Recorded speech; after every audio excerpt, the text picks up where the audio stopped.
అయితే ఇప్పుడు కేటీఆర్ ఎందుకు నించోలేదు అనుకుంటున్నారు మీరు? కేటీఆర్ గాని కౌశిక్ రెడ్డి గారు నేను కుల్లా చెప్పినా కదా, వాళ్ళకు ఒక బీమారి ఉన్నది. అంటే గతంలో ఇదే అసెంబ్లీలో అమ్మా వాళ్ళకు ఒక బీమారి ఉన్నది. స్నేహితుడు అంటుండు కదా కేటీఆర్. ఎవరికి? కేటీఆర్ కి స్నేహితుడు అంటుండే. నాకు మంచి సన్నిహితుడు రా భయ్, నేను అందుకే రేవంత్ అని పిలుస్తున్నా. అదే ఉడుంబలి చట్ట ఒక లింగాన్ని బట్టి ముద్దాడుతుందట. అది రౌతన్న దొరికే ఉడుంకు, కానీ మందు కూడా ముద్దాడుతుంది. ఉడుంబలిసి పోతలింగాన్ని, అది పోతలింగం, దాన్ని బట్టి ముద్దాడితే ఎవరికి తెలియదు నీ చరిత్ర, ఎవరికి తెలియదు నీ బట్టబాజి మాటలు, ఎవరికి తెలియదు నీ జీవిత చరిత్ర.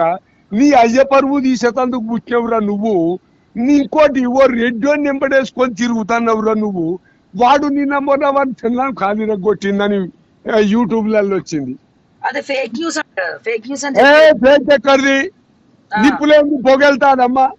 అంతే అంటారు మరి. నిప్పులేంది పొగెళ్తుందా? రెండు చేతులు కలబంది సప్పట్లు మూగుతాయా? Correct correct.